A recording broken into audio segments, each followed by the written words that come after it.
जय हिंद दोस्तों। एजुइन चैनल में आप सभी का बहुत बहुत से स्वागत है। दोस्तों कैसे हैं आप सब? उम्मीद करता हूं आप सभी लोग अच्छे होंगे और स्वस्थ होंगे। दोस्तों आज बायोलॉजी का तीसरा लेक्चर है और इस तीसरे लेक्चर में मैं आपको कुछ इम्पॉर्टेंट बायोलॉजी के वर्गीकरण के बारे में बताऊंगा, क्योंकि इससे भी क्वेश्चन एकेडमी, चाहे वह एकेडमी क्लास हो या क्या नाम से कोई कंपटीशन लेवल का क्वेश्चन हो, अक्सर पूछे जाते हैं। तो दोस्तों चलिए देर ना करते हुए सीधे हम वीडियो पे आते हैं और शुरू करते हैं। तो दोस्तों जैसा कि अभी तक हमने आपको बताया था कि जीव जगत के विभिन्न शाखाएं तथा इनके जनक के बारे में इससे पहले बताया था, लेकिन आज इसके वर्गीकरण में आते हैं। तो सबसे पहले वैज्ञानिक थे जिनका नाम था अरस्तु। इन्होंने पूरे जीव जगत या पूरे कह सकते हैं बायोलॉजी शब्द को या जीव विज्ञान के सिर्फ दो ही शाखाएं बनाई थी। एक था जंतु समूह,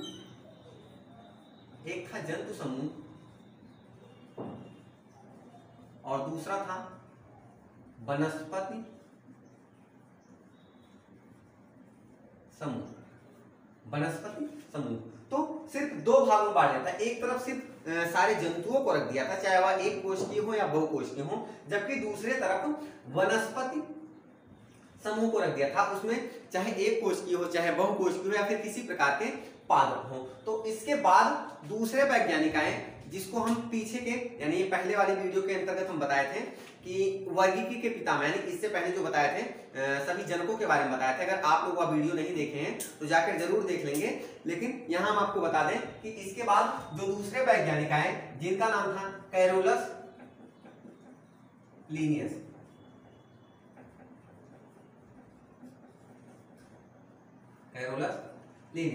तो इन्होंने भी जंतु जगत को दो वर्गीकरण यानी द्विनाम पद्धति, यानी जंतु जगत का आधुनिक द्विनाम पद्धति दिया था, जिनके कारण है द्विनाम पद्धति या वर्गीकरण का जनक कहा जाता है। यानी क्वेश्चन पूछता है कि द्विनाम पद्धति, यहां से क्वेश्चन अक्सर पूछता है कि द्विनाम पद्धति या वर्गीकरण का जनक किसको कहा जाता है। तो द्विनाम पद्धति का या फिर द्विनाम वर्गीकरण के जनक को कैरोलस लीनियस है। तो द्विनाम पद्धति के जनक जो कैरोलस लीनियस है, इनको कहा जाता है। तो इन्होंने भी समस्त जीवधारियों को या समस्त जीव विज्ञान के भाग को सिर्फ दो भागों में बांटा था। एक था जंतु जगत, जबकि दूसरा था वनस्पति जगत।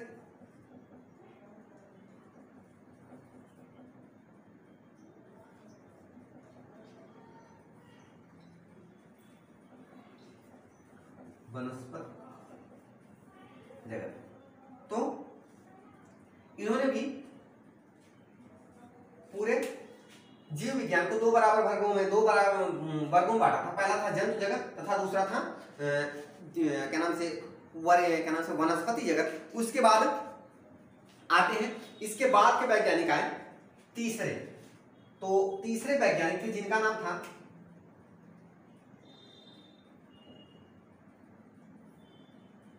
R.H.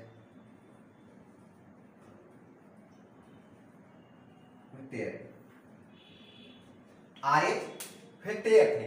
यह इन्होंने ही पूरे जीव विज्ञान को एक नई दिशा दी थी, क्योंकि इन्होंने हर एक जीव को, हर एक पादप को, यानी पादपों के भी कई वर्गीकरण दिए थे, जीवों को भी कई भागों में बांटे थे। कुछ जीव एक कोशिकीय थे तो उन्हें एक कोशिकीय में रखा, कुछ जीव बहुकोशिकीय में थे तो उन्हें बहुकोशिकीय में रखा।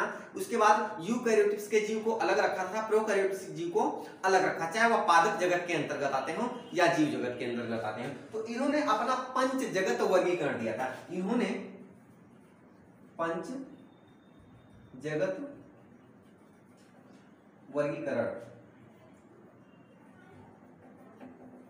दिया। यानी अगर आपसे क्वेश्चन पूछता है कि पंच जगत वर्गीकरण का पितामह या जनक किसे कहा जाता है, तो हम लोग कहेंगे पंच जगत का जो जनक है वह R.H. हेक्टेयर को कहा जाता है।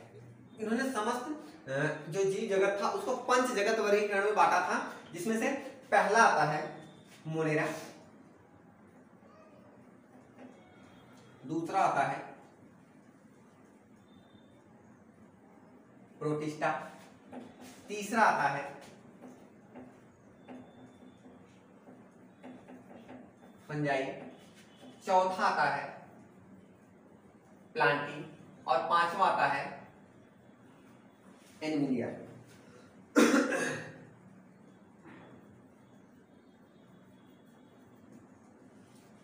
तो इन्होंने समस्त जीव जगत को, यानी जो जीव जगत था या कह सकते जीव विज्ञान था, उसको पांच वर्गीकरण यानी पांच जगत में बांटा था, जिसमें से मोनेरा, प्रोटिस्टा, फंजाई, प्लांटी तथा एनिमिलिया आते हैं। अब इसमें दोस्तों चलिए एक एक का हम अध्ययन करते हैं और एक एक के बारे में हम आप सबको बताते हैं। तो पहला जो इनका जगत था मोनेरा,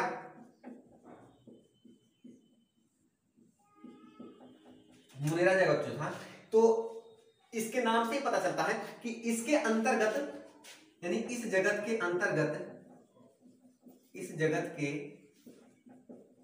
अंतर्गत वे जीव आते हैं जिनके अंदर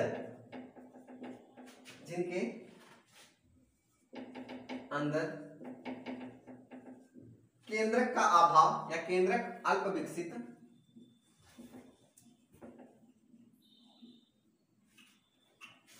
केंद्रक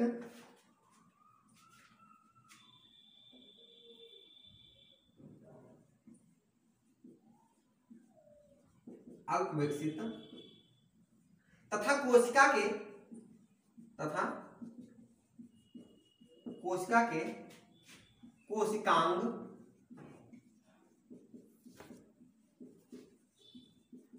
अनुपस्थित होते हैं। तो इस जगत के अंतर्गत वे जीव आते थे जिसके अंदर जो केंद्रक होता, क्वेश्चन पूछता है कि मोनेरा जगत के अंदर कौन से जीव आते हैं या उसमें किस चीज का अभाव पाया जाता है। तो देखिए मोनेरा जगत के अंदर जो केंद्रक होता है यह अल्प विकसित असंगठित होता है, जबकि इसके कोशिकाओं के कोशिकांग जो होते हैं वह ज्यादातर अनुपस्थित होते हैं। ठीक है ना। तो इसमें जैसे आपको पूछेगा कि इसके एग्जांपल्स क्या क्या हैं, तो इसके एग्जांपल्स में दोस्तों जैसे आपको मिल जाएंगे जीवाणु,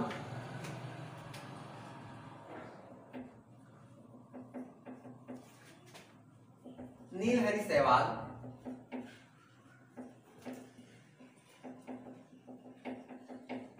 नीलहरी शैवाल आदि आते हैं।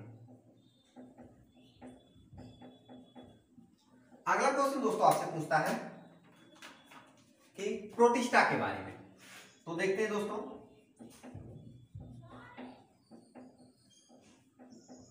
प्रोटिस्टा।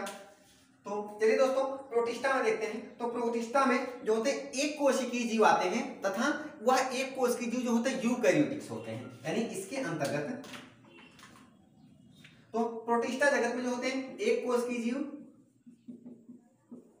एक कोशिकीय जीव तथा वे एक कोशिकीय जीव कैसे होने चाहिए, यूकैरियोटिक्स होने चाहिए, यूकैरियोटिक्स। दोस्तों यूकैरियोटिक जो होते हैं, जितने यानी प्रोटिस्टा जगत के अंतर्गत जीव आते हैं वह एक कोशिकीय होते हैं तथा एक कोशिकीय होने के साथ साथ वह यूकैरियोटिक्स होते हैं। अब यूकैरियोटिक्स का मतलब क्या होता, यू मतलब जो होता नहीं, यू मतलब यानी यह भी दो शब्दों से बना है, यू प्लस कैरियोटिक। तो यू मतलब नई और कैरियोटिक मतलब कोशिका, यानी इनकी जो कोशिकाएं होती हैं वह बिल्कुल नई होती हैं। आगे अगर इसमें आपसे एग्जांपल्स पूछता है कि इसके एग्जांपल्स क्या क्या होते हैं, प्रोटिस्टा जगत के एग्जांपल्स क्या क्या होते हैं, तो दोस्तों होते हैं इसके देखिए शैवाल, प्रोटोजोआ आदि आते हैं, आदि हैं। तो इसके एग्जांपल शैवाल, प्रोटोजोआ आदि होते हैं। अच्छा तीसरा देखते हैं दोस्तों फंजाई, जिसको कवक भी कहा जाता है। तो तीसरे क्वेश्चन में आपको आता फंजाई।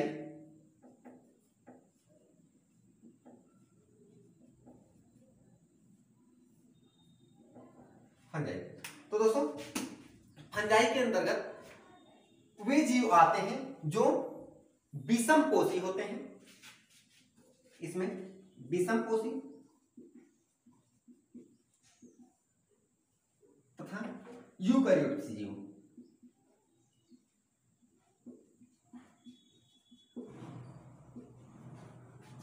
विषमपोषी, यूकैरियोटिक तथा इनमें जो होता है इनकी जो कोशिका भित्ति यानी इनके जीव इन जीवों में जो कोशिका भित्ति होती है वह काइटिन की बनी होती है तथा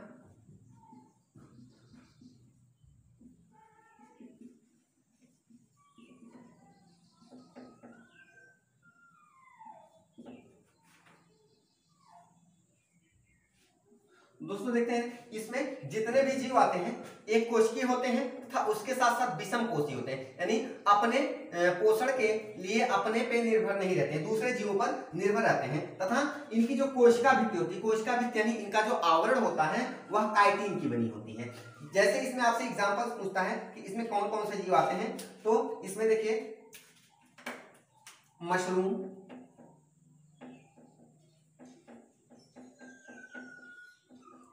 ईस्ट, पेनिसिलिन आदि आते हैं। तो दोस्तों ये पेनिसिलिन है, काफी इंपॉर्टेंट क्वेश्चन यानी पूछता है फंजाई जगत में, पेनिसिलिन को कई बार पूछता है तथा कभी कभी इनके जनक या फिर यह किस प्रकार का एंटीबायोटिक है इसके बारे में पूछ लेता है। तो दोस्तों आगे की वीडियो में इसके बारे में विस्तृत आपको जानकारी देंगे, लेकिन अभी के लिए हम तीसरे क्वेश्चन पे आते हैं। अगर इसमें आप लोग को स्क्रीनशॉट लेना है तो ले लीजिए। तो आगे दोस्तों आते हैं प्लांटी जगत। आर्यन विक्टेयर द्वारा दिया गया जो चौथा वर्गीकरण था वह प्लांटी था और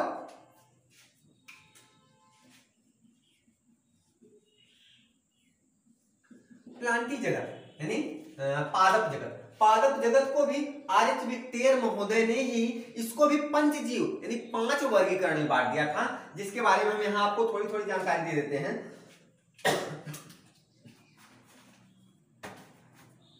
तो सबसे पहले इसके बारे में थोड़ा सा देख लेते हैं, प्लांटी जगत यानी पादप जगत में होता क्या है। तो इसकी जो कोशिका भित्ति होती है वह सेल्यूलोज की बनी होती है। सेल्यूलोज जो एक प्रकार का कार्बोहाइड्रेट होता है, सेल्यूलोज की बनी होती है। इसकी यानी कोशिका भित्ति जो होती है वह सेल्यूलोज की बनी होती है और इसके साथ साथ इसमें यूकैरियोटिक्स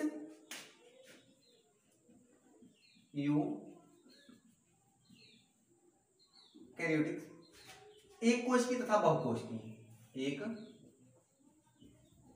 कोशिकीय तथा बहुकोशिकीय जीव आते हैं।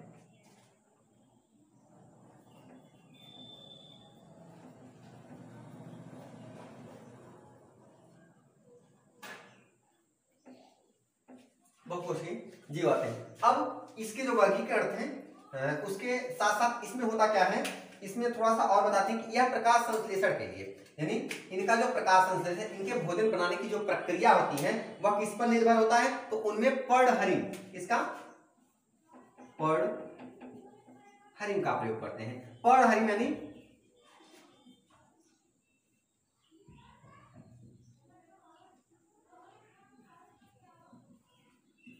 क्लोरोफिल,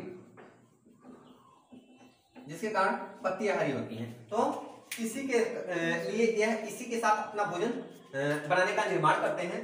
अब इसके वर्गीकरण के बारे में देखते हैं। तो आर्यन विक्टेयर महोदय ने ही इसके वर्गीकरण को भी आगे दिया था। इसको पंचजीव वर्गीकरण यानी पंच जगत वर्गीकरण में बांटा था। तो पहला देखते हैं, इसमें आता है थैलोफाइटा,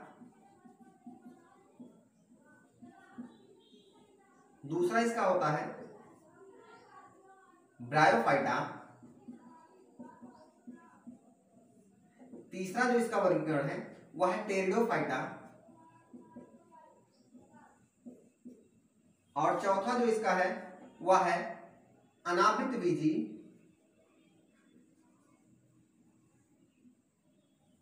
और फिर पांचवा और लास्ट आता है आवृत बीजी। तो दोस्तों इसके बारे में हम थोड़ा थोड़ा आपको बता देते हैं। तो देखिए इसमें जो पहला थैलोफाइटा है, थैलोफाइटा जो होता है इसमें जड़ तना पत्ती, जड़ तना पत्ती आदि का अभाव होता है, आदि का अभाव होता है। यानी इसमें ना तो जड़ दिखती है, ना तो तना दिखता है, ना तो पत्ती दिखती है, इसमें कुछ भी नहीं दिखता है, यह सिर्फ हरा होता है। और हरा किसके कारण होता है? तो हरा जो इसका होता है यह क्लोरोफिल यानी पर्णहरित के कारण सिर्फ हरा होता है। उसके बाद दूसरी चीज जो आती है ब्रायोफाइटा, इसमें जड़ तना पत्ती आदि तो होती है, सॉरी जड़ तना पत्ती आदि नहीं पाई जाती, लेकिन इसमें जड़ जैसी तथा तना जैसी, जड़ तथा तना जैसी कुछ रचना दिखती है, जिसे राइजस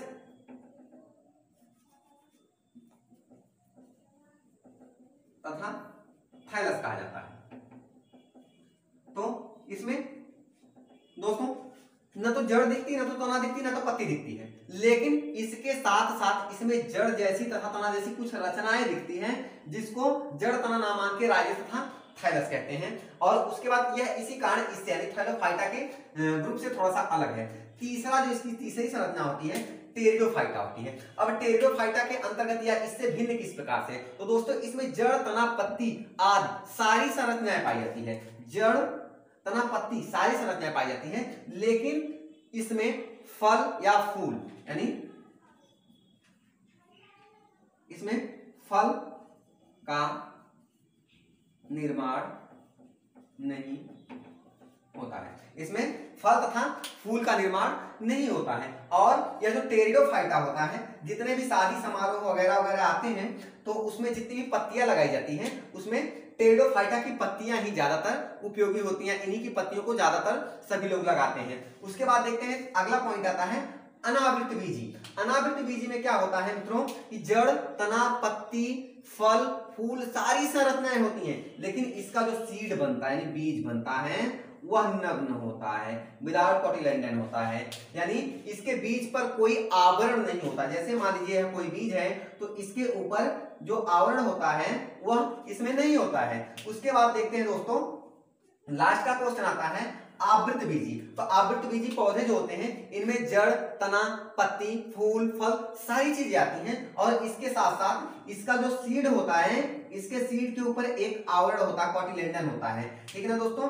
अब आगे लास्ट का जो पॉइंट था आर.एच. विक्टर द्वारा एनीमिलिया, उसको अध्ययन हम लोग कर लेते हैं।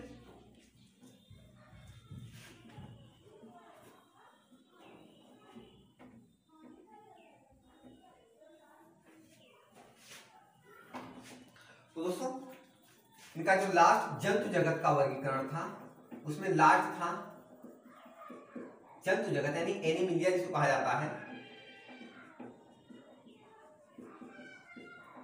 अब एनीमिलिया संघ के अंतर्गत जितने भी जीव आते हैं वह यूकैरियोटिक होने के साथ साथ बहुकोशिकीय होते थे, यानी इनमें एक या एक से अधिक कोशिका मतलब एक से अधिक कोशिकाएं पाई जाती थी, यानी इनकी कोशिकाएं कैसी थी? बहु कोशिकीय कोशिका वाले थे। और इसके साथ साथ यह यूकैरियोटिक यानी इनकी कोशिकाएं बिल्कुल नई थी,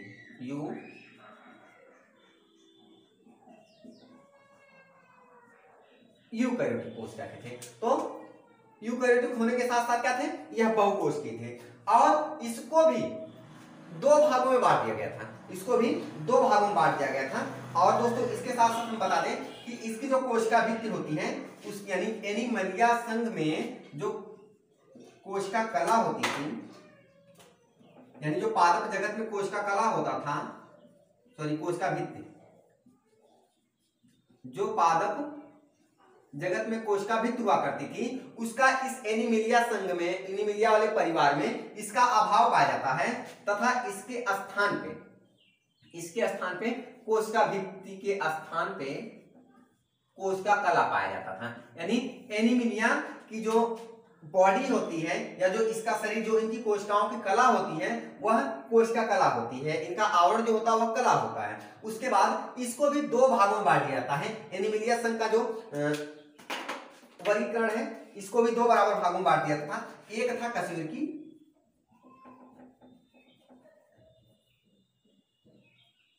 एनीमिलिया, अब इसका दो था, एक था कशेरुकी और दूसरा था अकशेरुकी। दोस्तों कशेरुकी यानी वे जंतु जिनमें रीढ़ की हड्डी, बैकबोन जिसे कहते हैं, रीढ़ की हड्डी जिनमें उपस्थित होती थी उन्हें कशेरुकी जीव कहा जाता था, तथा जिनमें रीढ़ की हड्डी का अभाव होता था